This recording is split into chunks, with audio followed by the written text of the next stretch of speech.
분주한 일상이라 할지라도 잠시 내려놓고 전능하신 하나님 앞에 나올 수 있는 믿음의 성도들이 되게 하시고, 이 땅에 살아가는 동안 하나님께서 원하시는 사명을 감당하고자 애쓰고 힘쓸 수 있도록 주께서 붙잡아 주옵소서. 무엇보다 우리가 아무리 노력한다 할지라도 다 이룰 수 없음을 고백하게 하시고, 하나님의 뜻에만 순복하는 믿음의 백성들이 다 되게 하여 주옵소서. 하나님 아버지, 어린아이로부터 노년에 이르기까지 주께서 예비하신 풍성한 복으로 안겨주시고, 이들의 모든 삶을 온전히 하나님께서 주장하시고 이끌어 주시옵소서. 하나님, 캄보디아까지 나아가서 생명의 복음을 증거하는 귀한 선교팀들을 주님께서 붙잡아 주시고, 끝까지 귀한 사역 잘 감당하고 귀국할 수 있도록 은혜를 더하여 주시옵소서. 하나님 아버지, 주의 크신 은혜 가운데 교회가 더욱더 흥황하게 하시고 지역사회를 깨우고 살릴 수 있도록 주께서 역사해 주시옵소서. 무엇보다 연약한 성도, 질병 가운데 고통하는 성도, 시험에 든 성도, 우리 하나님께서 이렇게 찾아가 주시고 그들을 어루만져 주시고 다시 새 힘을 얻고 하나님 앞에 영광 돌리는 믿음의 사람이 될 수 있도록 은총을 베풀어 주시옵소서. 이 시간도 말씀 가운데 위로를 얻게 하시고 소망을 얻게 하시고 힘을 얻을 수 있는 복된 시간 되게 해주시기를 원하오며 예수 그리스도 이름으로 기도합니다. 오늘 유대인들이 기독교를 나사렛 이단 이렇게 정죄를 했습니다. 경멸하고 싫어했습니다. 그런데 로마 지도자들이 판단하기에는 이들이 그렇게 나쁜 사람들이 아닌 것을 알고 있었습니다. 이들의 생활 방식이 아주 평화적이었거든요. 그리스도인들이 소요를 일으키는 일 따위는 전혀 하지 않을 거다라고 하는 것을 충분히 알 수 있었습니다. 그러니까 유대인들만 이렇게 악을 쓰면서 기독교인들이 나쁜 사람인 것처럼 몰아세웠던 것뿐이지 로마 지도자들 입장에서 본다면 어떤 위협의 요소가 되지 않았습니다. 앞에 18장의 아가야 총독 갈리오, 그리고 지금까지 보던 유대 총독 벨릭스, 그리고 조금 있다가 보는 그 후임으로 벨릭스 후임으로 온 베스토, 그리고 아그리파 유대 왕까지 이들이 주관하는 로마 법정에서의 판결문이 사도행전 끝까지 해서 26장까지 계속 장황하게 이렇게 기록이 되어져 있습니다. 왜 이 내용들이, 법정 내용들이 기록이 되어져 있을까요? 어찌 보면 기독교인들이 로마 제국하에 계속적인 핍박을 당하긴 했지만 기독교인들이 정말로 무죄하다, 아무 죄가 없다 라고 하는 것을 드러내는 소중한 기록이라고 할 수 있습니다. 우리가 역사적으로 기독교인들이 핍박을 받긴 했지만 애매의 고난을 받고 이들이 참았다는 것입니다. 억울한 일을 당하고 막 싸움을 했다, 이 내용이 아니라 하나님의 이 복음을 위해서 괴롭힘을 당하고 어려움을 당했지만 끊임없이 귀한 사역을 감당했고 바울의 이 재판 기록을 통해서 죄가 없음을 계속해서 우리에게 보여주고 있는 것입니다. 이 말씀을 읽는 성도들이 적지 않은 위로를 받았을 것이라고 생각을 합니다. 벨릭스 총독이 24장 끝부분을 보면 바울에게 상당한 자유를 제공했습니다. 그리고 친구 중에 아무나 수종하는 것을 금하지 않도록 명령까지 내렸습니다. 바울이 로마 시민권자인데다가 범죄 사실이 증명된 바가 없기 때문에 구금하긴 했지만 이 사람을 아주 흉악한 범죄인 다루듯이 하지 않았다라고 하는 것을 알 수 있습니다. 또 약간의 시간이 흐른 다음에 벨릭스가 그 유대인 아내 두르실라와 함께 바울을 불렀습니다. 그리고 그리스도 예수의 도를 듣는 일을 했습니다. 그리스도 예수도, 이게 뭘까요? 예수 믿는 도에 대해서 들었는데 벨릭스 그리고 유대인 두르실라, 이들과 바울이 함께 나눴던 내용의 주제가 의와 절제와 심판이었습니다. 그 죄인으로 끌려오긴 했지만 이 바울에게서 듣는 메시지가 이런 말씀이었다는 것입니다. 벨릭스를 어제도 이야기했지만 잔혹한 사람이었다고 얘기했습니다. 이 사람이 아주 현명하게 선견지명을 가지고 개선하고 이런 일을 한 것이 아닙니다. 이 사람 때문에 태평한 것이 아니라 아주 잔혹하게 통치했던 사람입니다. 그리고 부정한 사람이었습니다. 역사적인 기록에 의하면 이 드루실라 이 여인은 세 번째 아내입니다. 세 번째 아내고 또 가정을 가지고 있었는데 이 혼인한 상태에 있었던 이 사람 결혼 생활을 방해하면서까지 그리고 깨트리면서까지 자기 아내로 삼았던 부정을 일삼았습니다. 그런데 이 여인과 더불어서 함께 어떤 얘기를 들어요? 의, 절제, 심판 이런 말씀을 듣습니다. 그러니까 이 말씀을 듣는 가운데 마음이 편했겠습니까? 마음의 찔림을 좀 가졌겠죠. 거북하다 생각도 들었을 것입니다. 아부하는 메시지가 아니라 하나님 앞에서 심판받을 것이다 라고 하는 메시지를 듣는데 편할 리가 없죠. 그러니까 자신의 치부가 드러나는 이 메시지를 듣는 가운데서 벨릭스가 좀 마음이 불편하니까 바울에게 그냥 돌아가라, 내가 틈이 있으면 너를 또 부르겠다 라고 이야기를 한 겁니다. 그러면서도 자주 불렀습니다. 왜 자주 불렀을까요? 메시지가 듣고 싶었던 것도 있지만 그 속내를 성경은 뭐라고 표현하고 있냐면 바울에게서 돈을 받을까 말하는 도로 자주 불렀다라고 이야기하는 겁니다. 그러니까 바울에게 대화할 수 있는 기회를 자꾸 주면 바울도 이제 이 사람이 나에게 좀 호의를 베푸는구나 그러면서 이 나름대로 이 바울을 풀어줄 수 있는 권한이 있는 이 사람에게 바울도 뭔가를 제공하면서 이렇게 나갈 수 있는 어떤 것들을 마련하려고 하는 이것을 하지 않을까 생각을 했던 것입니다. 그게 우리 인간적으로 말하면 돈을 좀 찔러주면서 바울이 속방되려고 하는 그런 시도였겠죠. 그런데 이렇게 돈을 바라고 자꾸 바울을 불러서 대화를 나누는데 바울은 전혀 돈을 줄 기미가 보이지 않습니다. 이 바울에게는 뭐가 있었어요? 예루살렘에게 구제할 많은 그 구제금을 갖고 있었습니다. 그러니까 돈이 있다는 소식을 들었고 바울이 나사렛이란 우두머리라고 했지 않습니까? 그러니까 이 정도의 우두머리라고 한다면 재정을 막 주무를 수 있는 능력도 있을 거라고 하는 자기 기준에 의한 판단이 섰기 때문에 계속해서 바울을 만났던 겁니다. 근데 바울에게서 한 푼도 받지 못했습니다. 계속해서 하나님의 심판에 대한 메시지만 듣게 되었던 것입니다. 그런데 이렇게 벨릭스가 바울을 이렇게 붙잡아 두고 있었던 기간이 자그마치 2년입니다. 앞에서 바울이 2년 반, 3년 하나님의 말씀을 전하면서 수없이 많은 제자들을 양육했던 것을 발견하게 됩니다. 그 2년이라고 하는 세월이라고 한다면 참 초대교회가 엄청나게 성장할 수 있는 그런 기간이라고 이야기할 것입니다. 그런데 바울은 여기에서 2년 동안 이방인을 위한 사도로서의 사명을 감당하는 것이 잠깐 멈춰져 있었습니다. 벨릭스를 위한 영적인 상담자 역할 정도로만 계속 감당했던 것입니다.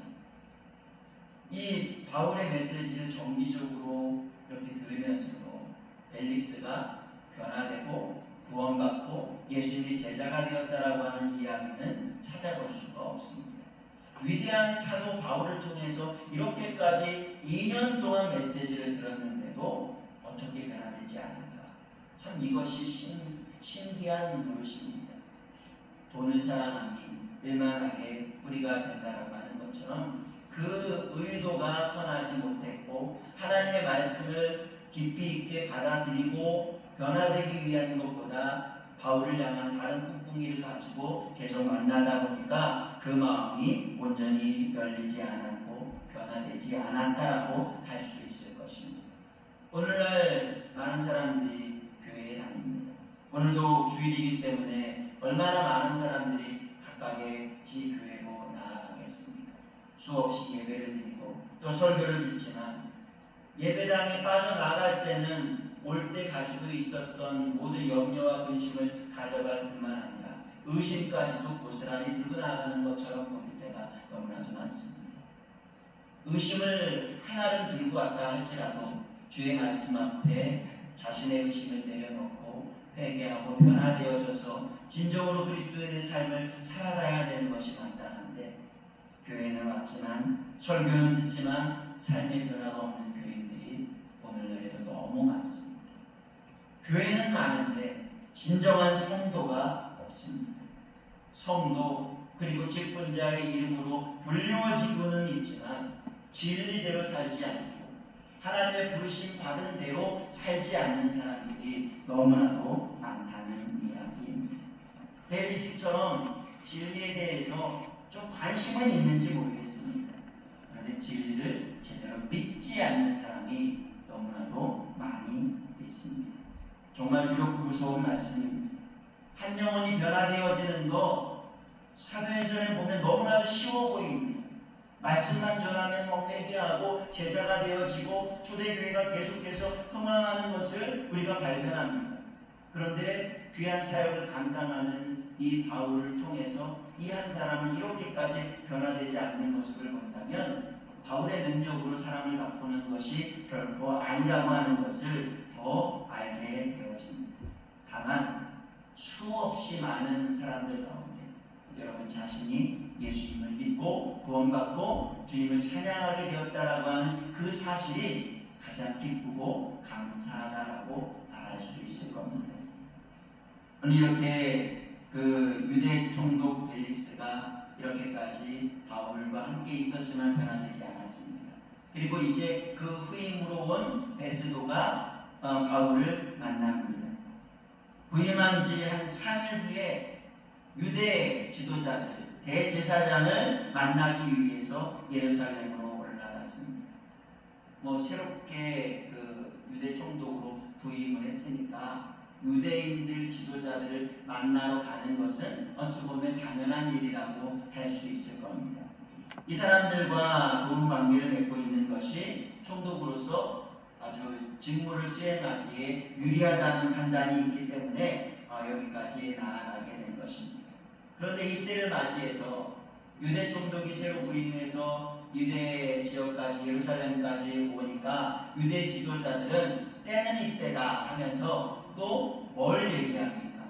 바울에 대해서 이야기하고 바울을 고소합니다. 부임하고 이런 지도자들을 만나는 자리이기 때문에 나름대로 유대인들 중에 실력자들이 이 총독에게 여러 가지 말로 부탁을 하면 거절할 수 없을 거다라고 하는 판단하에 바울을 향해서 이런 고소를 하고 있는 것입니다. 바울을 죽이려고 하는 시도가 이전부터 있었지만 계속 실패로 돌아가지 않았습니까? 그런데 얼마나 시간이 지났다고 했어요? 2년이 지났는데도 이들은 바울을 죽이고자 하는 마음을 굽히지 않았습니다. 참 나쁜 사람들이죠. 어떻게 시간이 흘러도 이들의 마음은 항상 이 바울을 죽이고자 하는 마음으로 혈안이 되어져 있는 것인지, 계속 성공하지 못해도 아주 지겹도록 이런 일들을 감당하는 모습을 본다면 마귀도 쉬지 않는다는 것. 여러분, 이 정도의 열심으로 하고 있는 것처럼 우리는 하나님의 영광을 위한 열심을 갖고 더 노력하고 수고해야 되지 않겠습니까?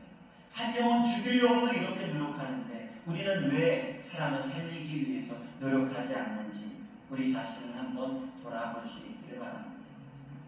또 베스도에게 이렇게 바울을 예루살렘으로 오게끔 이야기할 때에 베스도는 정확하게 어떤 의도 있는지 알았는지 몰랐는지 아예 모르지는 않았을 거라고 생각이 들긴 합니다. 그런데 베스도가 이렇게 이 예루살렘까지 왔는데 다시 또 가이사랴에 갔다가 바울을 또 데리고 와서 여기 예루살렘에 와서 재판을 하면 좀 불편하지 않습니까? 유대 총독으로 왔는데 나를 갔다가 하게끔 만드는 거에 대해서 좀 불편한 것도 있고, 모든 재판 과정을 좀 편하게 하기 위해서 내가 갔다가 왔다 하기보다 여기 지금 와 있는 상태에서 다시 가이사랴에 갈 거니까 당신들이 나를 따라서 가이사랴에 가서 거기서 고발할 거 있으면 고발해라 라고 이야기를 하고 있는 겁니다. 뭐 나름대로 지혜로운 처사일 수 있을 겁니다.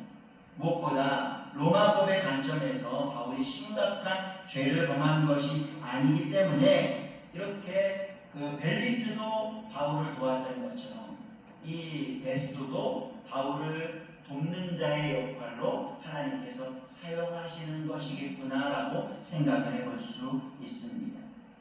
바울이 로마에 가는 것이 소원이었지 않습니까? 그리고 예수님도 바울을 로마에까지 가겠다라고 말씀하셨습니다. 이 모든 일들이 다 하나하나 이루어지는 것입니다. 모든 일은 사람이 결정하는 것 같지만 그러나 모든 일의 배후에서 전능하신 하나님께서 하나님이 세우신 그 계획 가운데 하나도 흐트러짐 없이 진행시켜 나아가는 것을 우리는 발견하게 됩니다. 바울이 어디로 갈까요? 로마로 갈 수밖에 없습니다. 왜냐하면 예루살렘에 가서 재판을 받겠느냐? 아닙니다. 가이사에게 가겠습니다. 이렇게 상소를 하는 거예요. 그러니까 바울이 이제 최종 목적지가 로마니까 가이사에게 가겠다라고 이야기하는 것입니다. 그리고 거기가 최후의 법정 아닙니까? 최종으로 그곳에 가서 나의 무죄함을 결백함을 보여주고 확인을 받겠다라고 하는 마음으로 그렇게 이야기를 한 것입니다. 또 예루살렘을 가면 이미 바울을 죽이려고 하는 사람들이 다 꽉 차 있지 않습니까? 올바른 판정이 내려질 리가 만무하기 때문에 로마 법정에 가서 공정한 재판을 받고자 하는 마음이 있었습니다. 로마 시민들만으로 이루어진 배심원들이기 때문에 바울이 변론을 했을 때 충분히 그들이 바울은 무죄하다라고 이야기할 것이 기대가 됐기 때문에 예루살렘보다 로마를 더 택했다라고 말할 수 있습니다. 무엇보다 로마 시민으로서 가이사에게 상소할 수 있는 권리가 있으니까 그것조차도 사용한 것입니다. 여러분, 이 상소했다라고 하는 것은 대법원에 상고하는 것이다라고 말할 수 있는데요. 이것을 뭐라고 이야기하냐면 파이널 어필입니다. 우리가 어필한다는 것은 호소한다는 거예요. 또 다른 말로 매력을 막 발산하는 것을 어필이라고 이야기하지만 어필은 호소하는 거예요. 간청하는 겁니다. 근데 파이널, 마지막 최후의 호소라고 이야기하는 거죠. 바울이 로마에까지 가겠다라고 했잖아요. 로마에까지 가서 결국은 죽게 되어지는 바울이 이렇게 최후의 진술, 최후의 호소, 뭐예요? 마지막 죽는 그 순간까지 예수 그리스도의 복음을 선포하고 예수 믿는 사람은 죄 없다라고 하는 것을 드러내는 거죠. 우리 주 예수 그리스도를 그곳까지 가서 선포하겠다라고 하는 의지를 보여주고 있는 것이고 그렇게 될 것입니다. 이렇게 다음에 설교할 목적지까지 무장한 호위대를 거느리고 그렇게 갈 수 있게 되어지는 것. 이 모든 과정을 본다면 하나님의 이 복음은 결코 막히지 않는다는 겁니다. 유대 지도자들이 이렇게 바울을 이렇게 힘들게 함으로 말미암아서 더 많은 사람들에게 자유롭게 복음을 전하는 일들에 대해서는 잠깐 막아둔 것처럼 보일런지 모르겠지만 오히려 더 확실하게 증거할 수 있도록 만들어 주셨다는 것입니다.